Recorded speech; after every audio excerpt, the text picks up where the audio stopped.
Well, good morning. Everybody awake? It got really quiet all of a sudden. Well, it is early, as usual, but it's worse. One of the guys said it's not spring break that's the problem, it's spring break coupled with daylight savings time. It's like the worst combination anybody could come up with. It is early. We're going to jump into it this morning, chapter 44 and 45. We are 2 weeks away from the end of this series on Genesis. We've got 2 weeks left. And just so you know where we're headed, and you don't need to write any of this down, we're going to send out an email. But when we finish in 2 weeks, we're going to take a short break. We're going to come back April 27th, which is a Thursday night. And we're going to have what we do every year at that time, a one-off event called Focal Point. And we always take a hot button topic and we bring in a guest speaker to address it from a biblical perspective. It's only going to be on that Thursday night. We have it at the Fort Worth campus, and we just invite everybody to come in because we bring in a guest speaker, and it's really hard to get somebody to travel to 3 different campuses. So we're going to have it on Thursday night, the 27th. We've invited in a guy named Brant Hansen. He's an author, speaker, podcaster. He's an incredible writer and thinker, and he's going to come in, and the topic is called, What is a Man? And we're dealing with that because of all the gender confusion stuff that's hitting our society. And he's going to deal with that, but our real goal is to talk about what is a godly man? What does the Bible say we should be like as men? What are we called to do? So that's kind of where we're going to go. And then we're going to lead into a summer series, which starts the second week of May.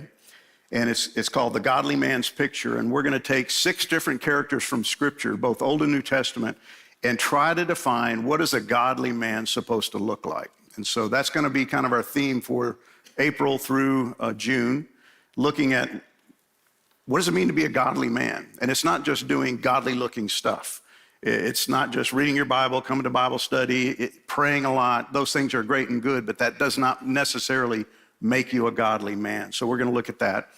Then we're going to come back in the fall in September, and we're going to pick up the story where we're going to leave off, and we're going to do the book of Genesis, and I'm calling it the road less traveled, because the story of Exodus is about the people of Israel getting from Egypt to the promised land.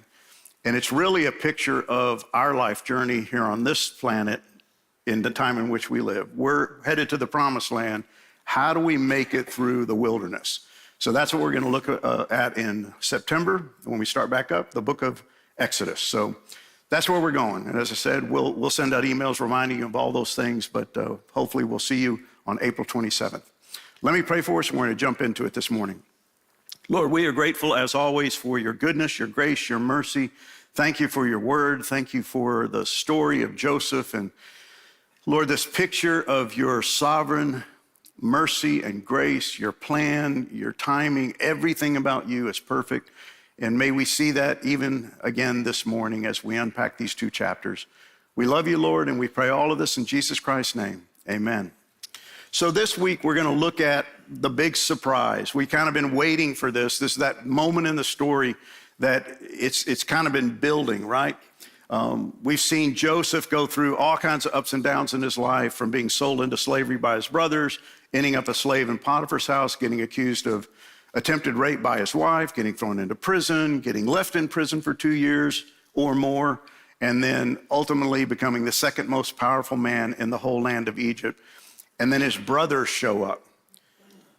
We looked at that last week. They show up into town, and now this week we're going to see the revelation of the guy they've been talking to. This governor is actually their brothers. And this is a fascinating story. It's fascinating from a lot of different perspectives, but for me it's fascinating because that Joseph was able to keep this secret for so long. He's really kept it for 2 years or more, and now he's going to be able to unveil who he really is to his brothers. Now, last week we saw that things have turned out pretty good for these guys, right? They went home, they brought back Benjamin, and then they got a party thrown for him, right? That's what happened. They thought bad things were going to happen. They feared for the worst. That's why their father sent them back with twice as much money and then gifts to give to the governor. He also sent along his youngest son, who he didn't want to give back, And he prayed that prayer of, Lord, would you show mercy? And he was afraid, fearful of the fact that he may not ever see any of his sons again, but they didn't get what they expected when they showed up at the governor's house. Remember, the steward met them, he washed their feet, he took care of them, and then he fed their donkeys, and then he brought Simeon out of jail. Everything's going great, and they get acquitted of everything. No crimes were committed, everything's great. They get their brother back, and it doesn't look like anything bad's gonna happen. In fact, they get feasted. They get served all kinds of food in the governor's house, in his presence, and things are looking bright. That last chapter ended with, and they feasted together and everybody's having a great time. They were merry. It's a wonderful story, right? You could end it there and this is great, but the story goes on because the test is not yet quite done. There's another surprise awaiting these guys, a greater surprise than they could ever imagine. And there's one final test that they've got to go through. Remember, this is all a character test. What kind of men are we dealing with here? Joseph, who has not seen them for 2 decades, is still trying to assess, who are you? And what kind of men are you? Are you faithful? Can you be trusted? Are you godly men or are you unrighteous men? And so he's gonna do something that, once again, we could look at that and go, man, this is wicked. This is just evil incarnate. Why would you do this to somebody? Remember, he's not being vindictive. I truly believe at no point in the story is he trying to do anything bad to his brothers. He's trying to bring out the best in them. He's trying to expose who they really are. And so he's going to put this final test in because all kinds of good things have happened, right? They've benefited from these things, God's grace and mercy. Their father, Jacob, before he sent him back with Benjamin, prayed that prayer, may he show you mercy. May he show you grace and mercy. Grace and mercy are 2 sides of the same coin. Mercy is not getting what we deserve, and grace is getting what we don't deserve. Now think about that. He could have shown them mercy, right? He could have not given them what they deserve. What do they deserve? Well, they deserve maltreatment because of what they did to him. And he could have said, I'm not gonna mistreat you. But what did he do? In union with that, he showed them grace. He gave them what they didn't deserve. He actually feasted them, treated them well, took care of them, and that's going to continue.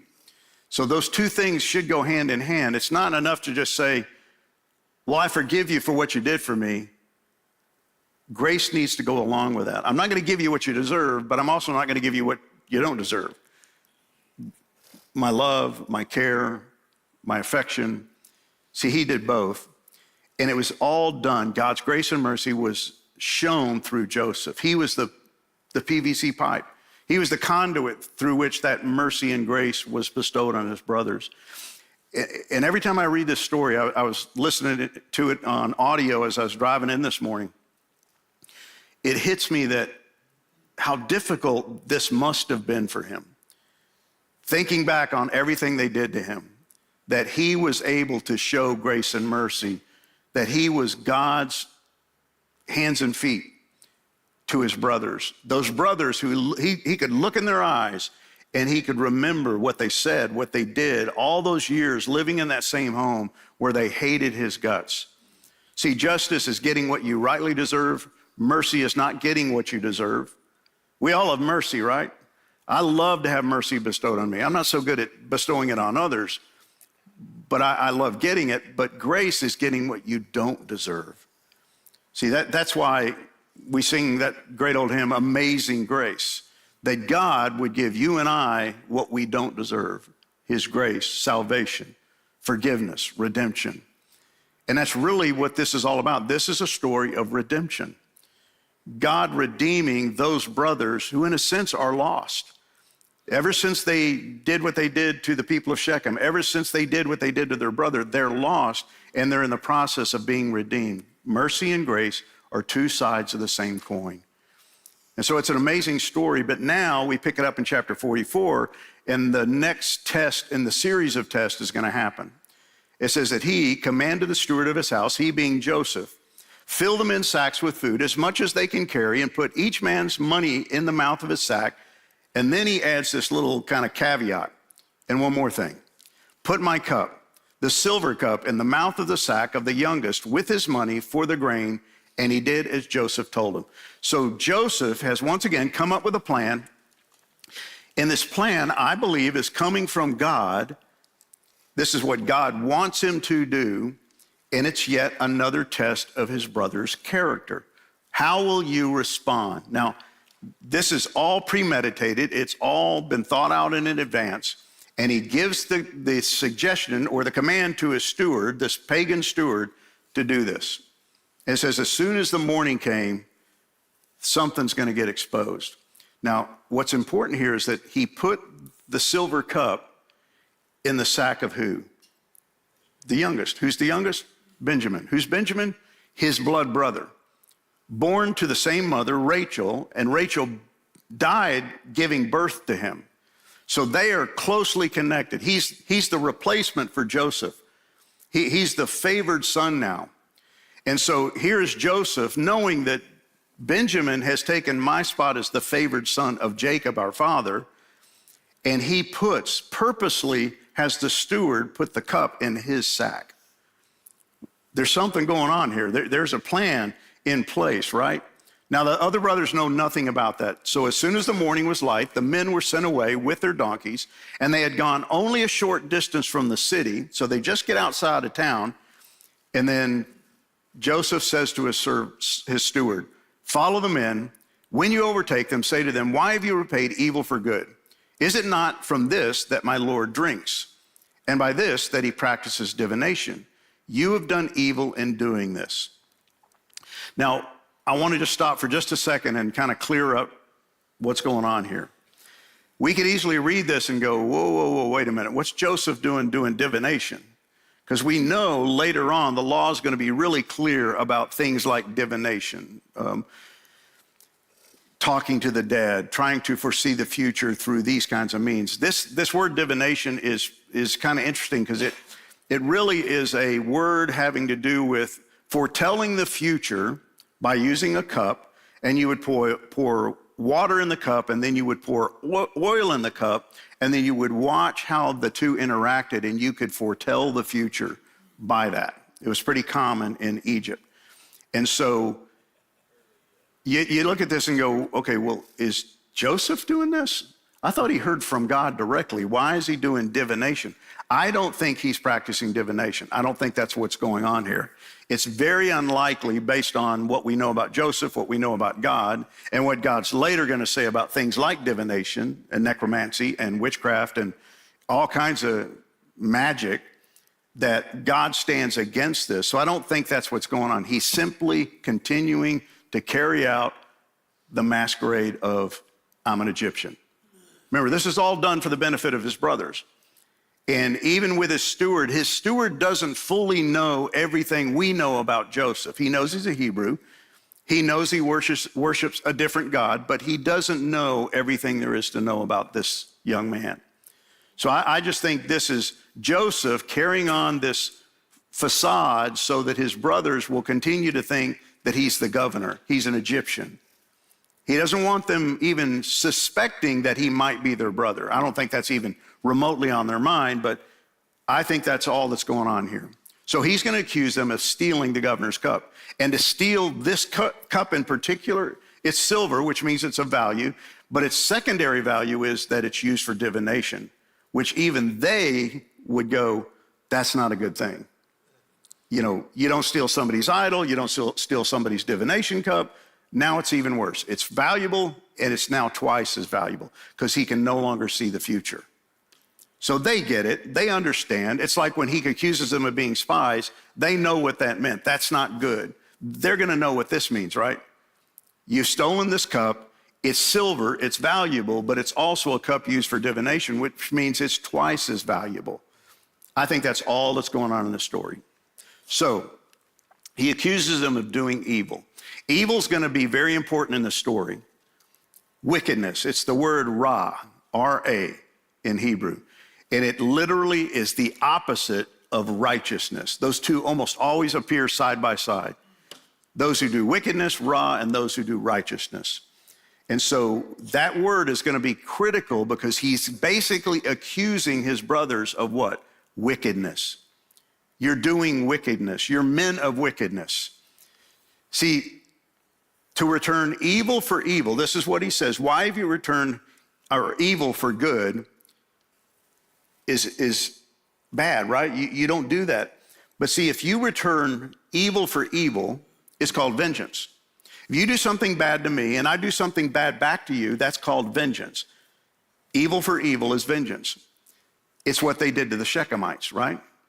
What did they do to the Shechemites? Well, Shechem, the son of the king Hamor, raped their daughter, or their sister, Dinah, and they wiped out the entire male community of Shechem. Evil for evil, vengeance. He's accusing them of something different, evil for good, which is foolishness. Now, I had just a quick conversation with one of the guys this morning about this, because I want you to understand that evil is evil, evil is bad, evil is raw, evil is unrighteousness, but it's also biblically considered foolishness. To return evil for good is foolish. Think about it. If somebody does good to you and you treat them evilly, wickedly, that's only a fool would do that. Why would you mistreat someone who does good to you? See, what I need you to understand is that foolishness, biblically, foolishness and wickedness go hand in hand. I told this gentleman that if you call me a fool, I may get offended, but I'll get over it. You call me wicked, and we're probably going to town on that one. You can't call me wicked. You can call me a fool, and I'll brush that off. But see, biblically, to be called a fool is to be wicked. Because to be a fool, biblically, is a fool says there is no God. He lives as if there is no God. And so you're living apart from God, apart from the commands of God, the will of God, and you're living in wickedness. It doesn't mean I have to do evil, egregious things. It's that I'm living apart from the will and the way of God. And so that's what he accuses these men of. You have returned good. What kind of good? Grace and mercy. I've poured it out on you. I've done good things for you, and you've returned that with evil. Now, have they done it? No. Remember, this is all a test. They haven't stolen anything. They haven't taken his cup. They don't know what he's talking about, but he's accusing them of what? Foolishness. And he's trying to get them to do the right thing. I really believe that's at the core of what he's doing. I want you to live how? Not foolishly, not wickedly, but righteously. Do what God would have you to do. See, we know he knows his brothers. He knows their past. He knows what they did to him. He knows about Shechem. He knows all about them.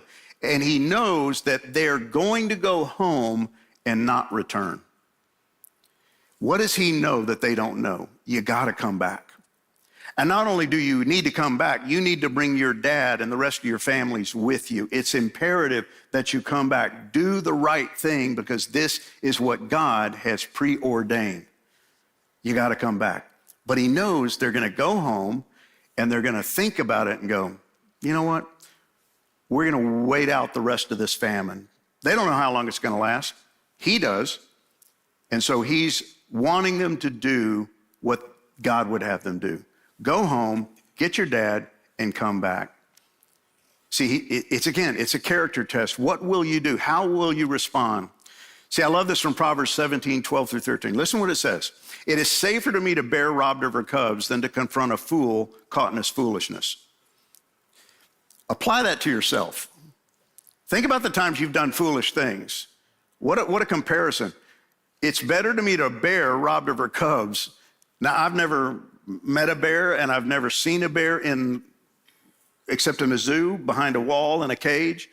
But out in the middle of nowhere, to see a bear would be frightening. To see a bear who thinks you stole her cubs would be more than frightening.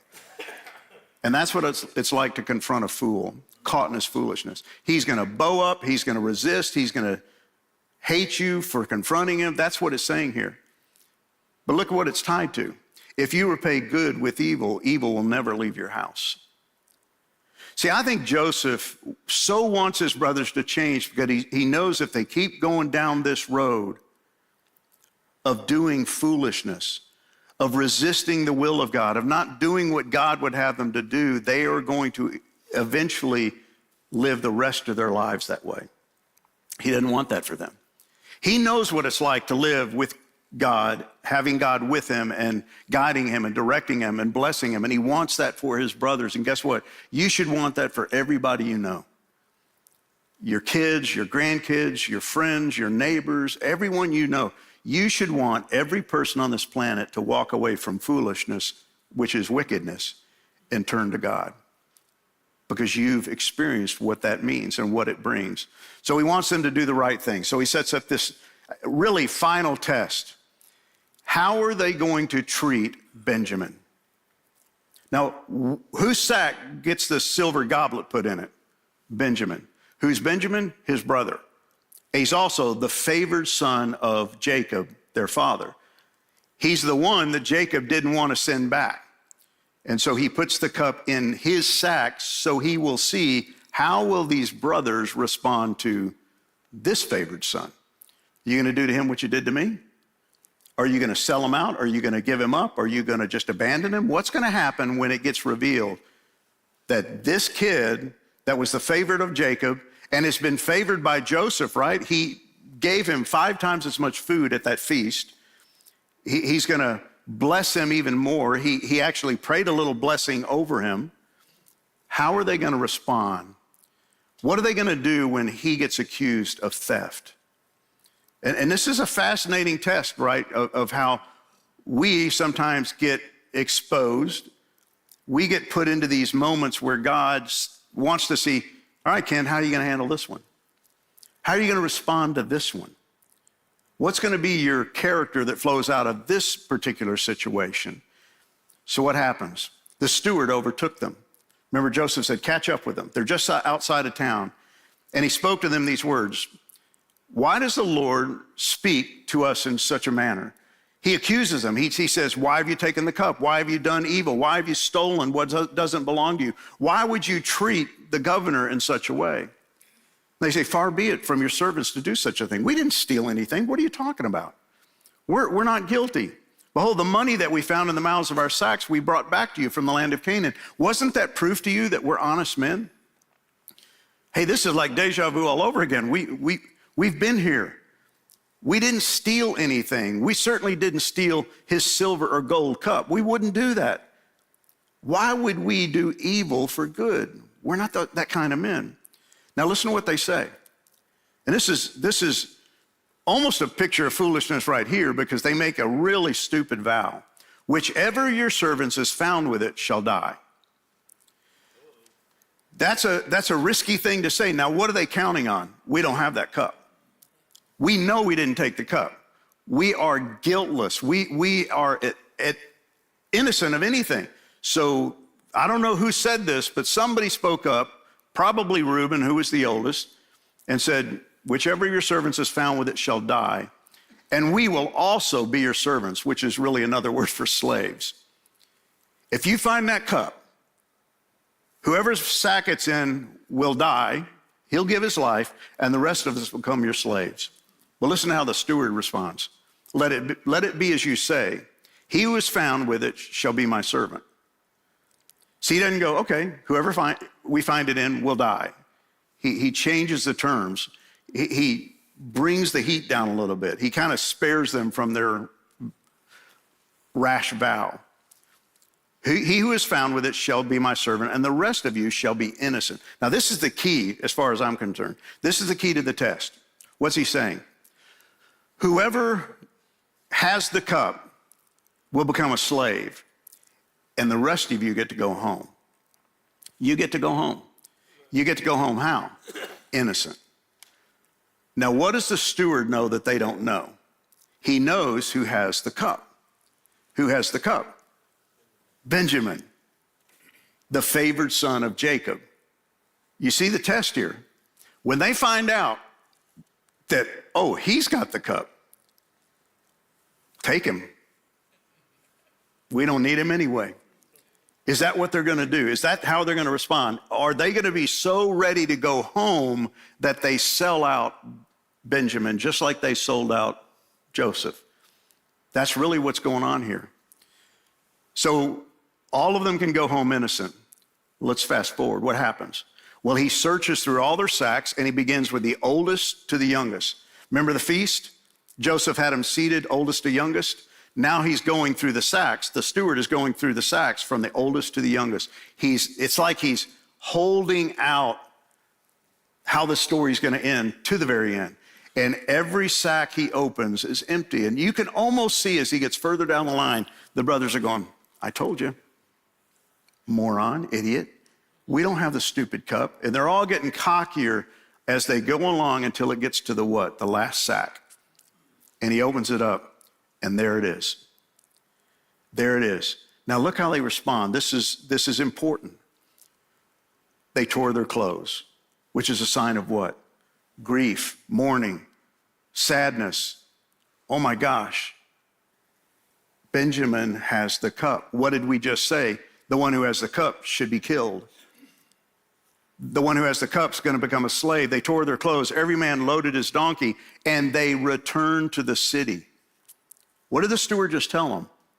Whoever has the cup will become a slave, and the rest of you can go home innocent. Did they? No. They all pack up, and they go back to where? The city, to the house of the governor. They're going with their brother Benjamin. This is radically different than 20 years earlier. Something has changed. Something is different about these guys. And this is so important to the story to understand that Joseph has targeted Benjamin, the youngest, for a reason. He wants to see what will be the fate of this one, the favored one. His replacement, Benjamin, the youngest son. What are they going to do? And their actions are going to reveal their character. What do we just see? They all loaded up and they went back. They accompanied Benjamin all the way back. See, they had agreed that he should be killed, but now they're going to sacrifice their lives on his behalf. Again, this is a radically different picture than what we saw 20 years ago. It's a radically different picture than when they left Simeon in prison, went home, and stayed there for 2 years. They're going to go with him. Remember, they said, whichever your servants is found with it shall die. Now, fortunately, the steward has lessened that penalty. He's just saying now, no, he'll be a slave. He will remain here forever as a slave because of what he's done. So they come to Joseph's house. He's still there. They fell before him to the ground. This is the third time we've seen these guys live out that dream, right? The dream from 20 years earlier. You will bow down before me. Here they are doing it again. And Joseph says to them, what deed is this that you have done? He's playing the game. He's keeping it going. He's the governor, the Egyptian lord, and he says, why have you done such a thing? Do you not know that a man like me can indeed practice divination? I love how this is worded because I think this is a hint from Moses that he's not really practicing divination. He says, don't you know that a man like me, an Egyptian, a royal governor, practices divination? That's what we do. I don't think he's saying that's what I do. I think he's saying, wouldn't you expect that from somebody of my caliber, my power and authority, that I would use divination in some form or fashion? Why would you do this? Why would you do evil for good? And I love what happens next. Who speaks up? Judah. One of the brothers decides to step forward and to confront this governor. It's the first time we've seen this in any of the men. What we've seen them doing is bowing and bowing and bowing, and now this time, because of the circumstances, Judah's going to stand up and kind of bow up to this governor. He says, what shall we say to my Lord? What shall we speak? What can I tell you? I don't know how this has happened. I don't know why it's happened. We don't understand it. We didn't steal it. But what can I say? How can we clear ourselves? What can I tell you that would allow you to let us all go? We don't want to leave Benjamin. But then he says, God has found out the guilt of your servants. He realizes that all of this is coming from God. And he's not talking about the guilt of the cup, because they're not guilty of the cup. He's talking about the guilt all the way back 20 years ago. This is all God getting even. Remember, the definition of justice is getting what you deserve. See, they think now justice is being served from God through this governor, all the way back for what they did 20 years earlier. God has found out the guilt of your servants. Now you're going to see the rest of the story. God's going to become the focal point. God is going to, for these men, and as it's always been for Joseph, he is the focal point of everything going on in the story of Joseph's life and now in their lives. Behold, we are my Lord's servants, both we and he also in whose hand the cup has been found. We will all become slaves to you. It's not he stays, we go, we all stay. We're in this together. We're brothers. We're not going to sell out our youngest brother. Again, that's radically different, right? And you got to remember that Joseph is watching this roll out before his eyes, and he's realizing they are different. This isn't the Judah I knew before. This isn't the Judah that when I was in the pit was saying, hey, let's not kill him. Let's just sell him and make some money. He's not selling out Benjamin. He's standing up for Benjamin. But Joseph said, far be it from me that I should do so. Only the man in whose hand the cup was found shall be my servant. See, he goes, no, Judah, it ain't going to work that way. I hear what you're saying, but I'm going to stick to my guns. Only Benjamin, the youngest, the one whose sack had the cup, will be my slave. He stays, you go. And I love what he says. Go up in peace to your father. There's a little sarcasm in this, right? Go up in peace. Is there peace in any one of those guys' hearts at this moment? No, they're like, we can't go home. How do we go home without him? And yet he says, go home in peace. Leave him. Go. Now, I believe the men 20 years earlier, that group of guys would have gone home in peace very easily. Okay, great. Keep him. We didn't need him to begin with. He's the favored son. He's the little run of the litter. We don't need him. But it's different now. They're not going to take him up on this. And so once again, Judah's going to speak up. See, Joseph has changed the terms. He's saying, all of you can go, one stays. And the one who stays is the one you least want to stay because you can't go home without him. See, Joseph knows that. He knows that Jacob is waiting at home for who? Benjamin. Yes, he wants all his boys back, but he particularly wants this one back. He wants him to come home. The guilty one is going to be in prison. He won't die. He's not going to kill him like they vowed. He's just going to keep him for the rest of his life, and everybody else can go home. But see, Judah is going to say, listen, I know you're the governor. I know you're powerful. I know you could kill us, but we can't buy into that. We can't go along with that. We're not willing to do that. And I love how Judah finally takes a role of leadership among his brothers.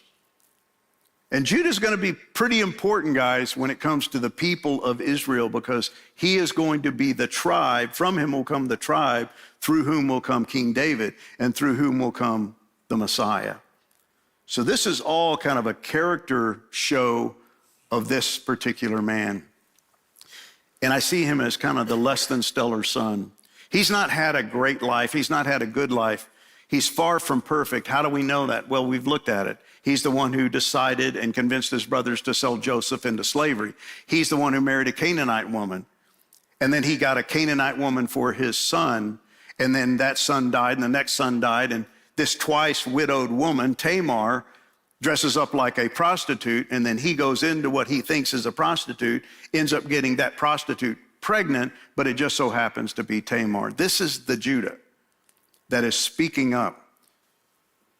This is the Judah who had done a lot of bad things in his life, but at this moment in time, he's doing the right thing. He's flawed, but he's becoming faithful. And he's not doing foolishness. What would have been foolishness? To leave Benjamin in prison and go home. That would have been foolish. It would have been wicked. But see, he's like, I'm not doing that. For once in my life, I'm going to do the right thing. He's a flawed man, but he's going to prove to be what? A faithful man. See, I hope this brings you comfort and encouragement that I don't know what you're going to do today, but you're going to do something foolish. Not egregious, not great, but you will do something foolish, something against God's will, something that inherently is evil because it's not of God. You will do that, and yet you can still be a faithful man. You can be different. You can change. You don't have to go down that path, and that's what we see happen here. So Judah says to his father, this goes all the way back to when they first went home and told him everything the governor had said and said, you got to let Benjamin go back. And he said, no. Jacob said, no, you're not taking my son. So Judah said, send the boy with me. Trust me. That's what he's saying to his dad. You can trust me. And his dad's going, I don't trust any of you. But he says, no, trust me. Send him with me. We will be on our way. Otherwise, we will all die of starvation. And not only we, but you and our little ones, I personally guarantee his safety. What a statement, right? I personally, Judah, will guarantee his safety. You may hold me responsible. If I don't bring him back to you, then let me bear the blame forever. Judah is stepping up and he's saying, Dad, we're running out of grain. We got to go back, but we can't go back without him or we all die. And guess what? If we all die, you die. And Benjamin dies.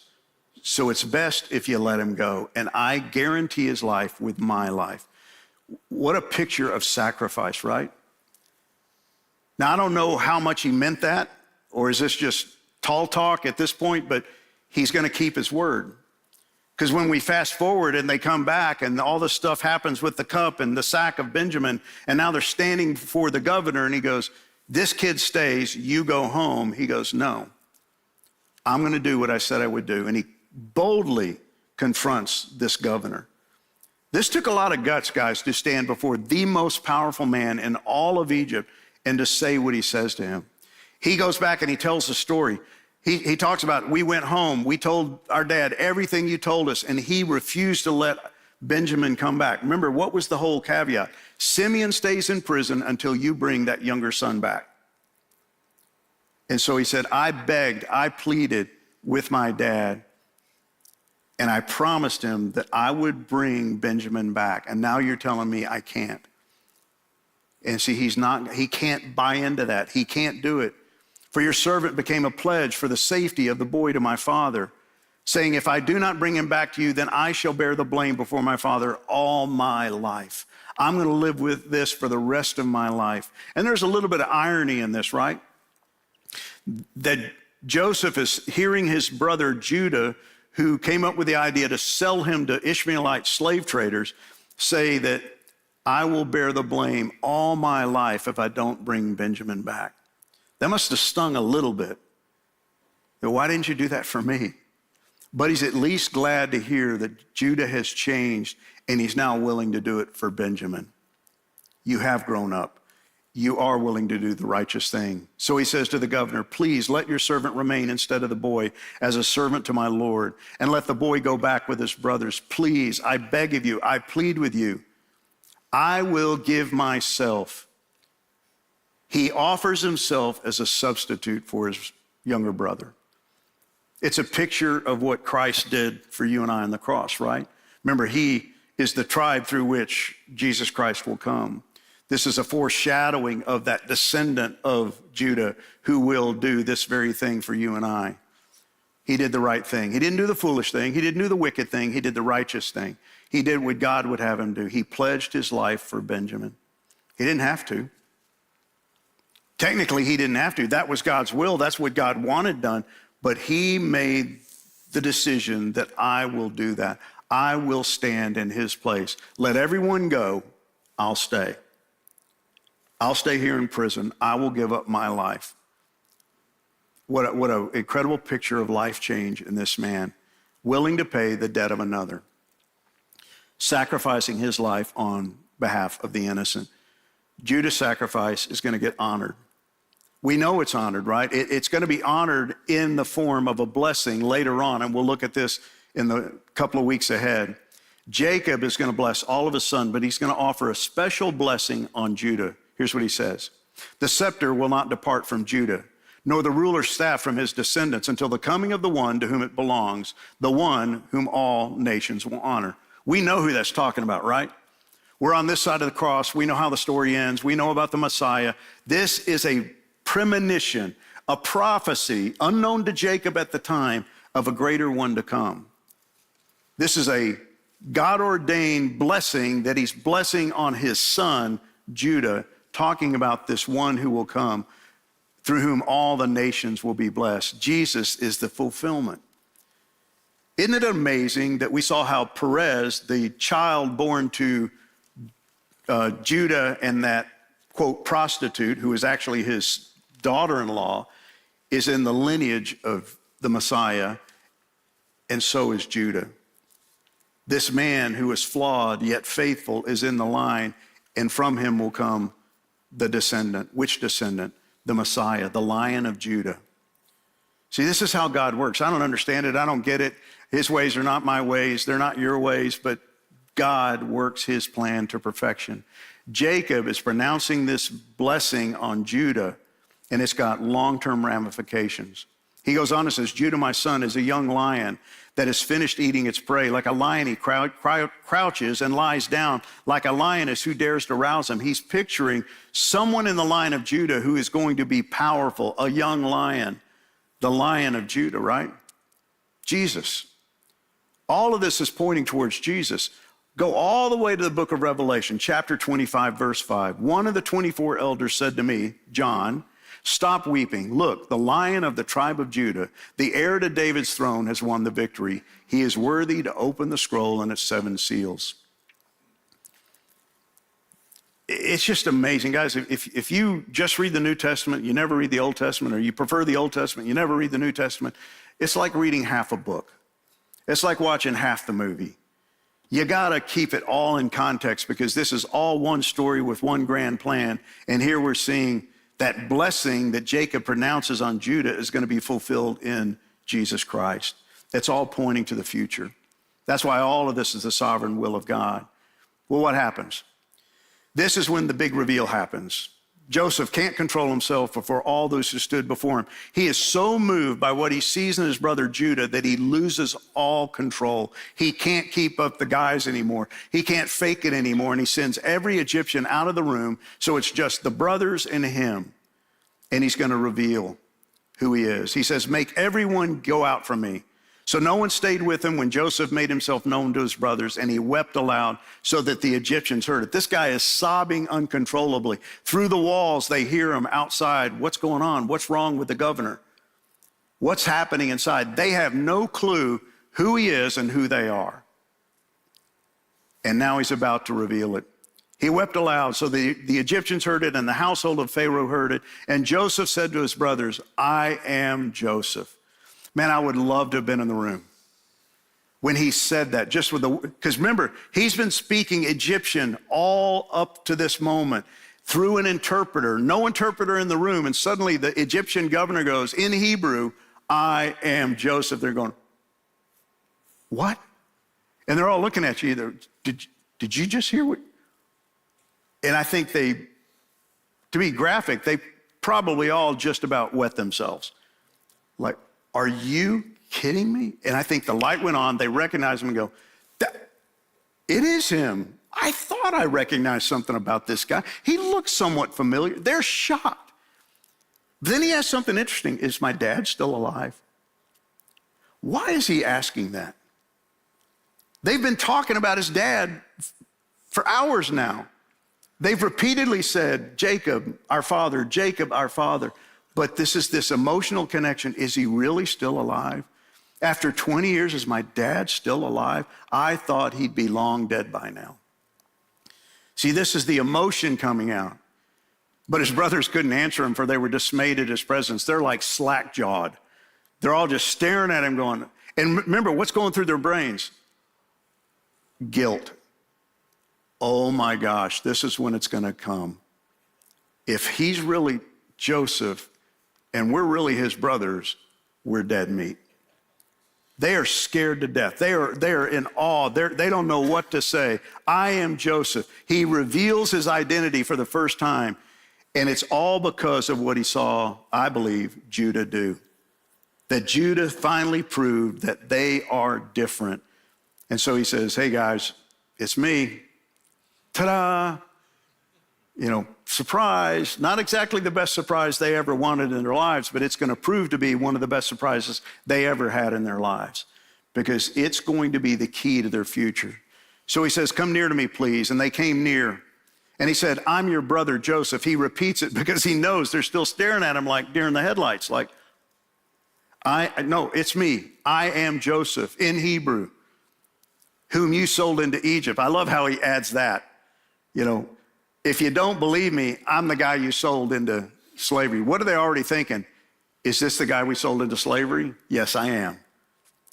I'm your worst nightmare, they think. No, I'm the best thing that's ever happened to you. And now, do not be distressed or angry with yourselves because you sold me here. Don't worry about what you did 20 years ago. It's okay. I've already shown you grace and mercy, and that was just the beginning of what I'm about to show you. For the famine has been in the land these 2 years, and there are yet 5 years in which there will be neither what? Food, rain, crops. There's 5 more years to go, guys, but guess what? God sent me here. I love how this story ends in these 2 chapters, and it's not the end of the story. It's the end of this phase of the story. He says, God sent me here. What does Joseph know? I am here by divine sovereign will. God sent me before you to preserve life. And then he goes on, and God sent me before you to preserve for you a remnant on the earth and to keep you alive for many survivors. I'm here for a reason. Guys, wake up, smell the coffee. I'm your brother. I'm here for God's purpose. Look at me. Look at these robes. Look at this palace. I'm here for a reason. And he keeps going back to God, God, God. So it was that you sent me here. It wasn't you, it was God. You thought you did this to me, but it was God. He has made me a father to Pharaoh, the Lord of all his house, and ruler over all the land of Egypt. He's pointing them back to Yahweh, right? Your God, my God, Jacob's God, Isaac's God, Abraham's God has been the one behind all of this. Wake up, smell the coffee. Your God is a great God. Hurry up. Go to your father and tell him your son Joseph is alive. Go tell dad. Go tell him everything you've heard. Come down to me. Don't tarry. Come back. You shall dwell in the land of Goshen. And that's going to be huge when we look at next week. And it's going to be even bigger in the fall when we look at the Exodus, the land of Goshen. You shall be near me, you and your children and your children's children. God has made me Lord, master, ruler. So bring everything, bring your children, bring your flocks, bring your herds, all that you have. I will provide for you, for there are yet 5 more years of famine to come. What did they not know? This famine's far from over. They could have all gone home and they were going to run out of grain again. But he's saying, no, come here. Come here and let me take care of you. I will provide for you so that you and your household and all that you have do not come to poverty. I am here to save you. It's a story of redemption, guys. It's a story of God's mercy. I will provide. He's the agent of God. God put him there for a purpose. He's the chosen instrument to do what? Sustain life. That's what he says. I'm here to keep everybody alive. Egyptians, nations, and you. That's my job. I'm to preserve a remnant of you. I'm to keep you alive because God's not yet done with you. And I love how he says, I'm a father to Pharaoh.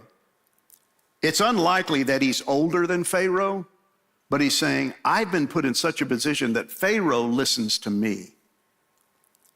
Think about that. That's a powerful place that God has put him in, and he realizes it. And he says, and I have responsibility over all the land. Why is that important? Because he is the one who designates who lives where, who eats where, and he's going to give land to his brothers. How was he able to do that? God. Everything he's doing is the will of God. That's why he says, I'm Lord of all. He's actually acting as God in the midst of the Egyptians. So they went and they came to the land of Canaan. They go to their father. They tell him everything. Joseph is still alive. He's ruler over all the land. And his heart goes numb. He's like, I can't believe this. This is crazy, unbelievable, until he sees the wagons that Joseph sent. He begins to realize that this is true, and then his spirit revives. He realizes that my son's alive. Hope is not dead. We can still believe. And it ends like with the best happy ending you can have, right? Everybody's going to be rejoined together, and they're going to make this move, and they get to do it with Pharaoh's moving vans. I love how God even provides the wagons from Pharaoh to make the trip, provisions to make the trip. And then he gets a message from God. Jacob, on the way, stops in Beersheba and hears from God. And here's what he says. I am the God of your father. Do not be afraid to go down to Egypt, for there I will make your family into a great nation. I will go with you down to Egypt, and I will bring you back again. You will die in Egypt, but Joseph will be with you to close your eyes. What a gracious move on God's part to tell this man what's going to happen. And here's how it all wraps up. They all go. Everybody belonging to Jacob who came into Egypt, who were his own descendants, not including Jacob's sons, wives, were 60 persons in all. And the sons of Joseph who were born to him in Egypt were 2. All the persons of the house of Jacob who came into Egypt were 70. Basically, 70 people make the trip. 70 people arrive. That ain't a great nation, right? That's 70 people. But see, God's not done yet. God sent me before you to preserve for you a remnant on earth, a remnant of 70, and to keep alive for you many survivors. So it was not you who sent me here, but God. I love the transition there from a remnant to many survivors. 78 many, but see, God is not yet done, and something great is going to happen in Egypt, which is what Exodus is all about, which is why we're going to study it in the fall. But for this morning, here's your table discussion questions. Everything in this story happened for a God-ordained reason. Do you believe that to be true of your story? Think about your life. Do you believe everything that happens to you is God-ordained, or is only parts of it God-ordained and the rest of it is fate, kismet, karma, or just up to you? Is God fully in control? Moses followed God's promise to make the Israelites into a great nation with the fact that they were only 70 in number. What is he trying to tell his audience? Remember, who's his audience? Those millions of Jews standing on the bank of the Jordan River getting ready to cross into the promised land to fight against nations bigger and badder than they are. Why is this important for them to hear? And then how should this lesson change your outlook on life? If God was sovereign over all these things, and he is sovereign over your life, how should it change the way you live your life? Father, thank you for these men. Thank you for this morning. And would you speak mightily to us as we talk around these tables? Open up our hearts and our lips to say what you would have us to say. Open our ears to hear what you would have to say to us through one another. And may, Father, we walk out of here more convinced than ever how powerful, how great, how merciful, how gracious, and how in control you are of all things at all times.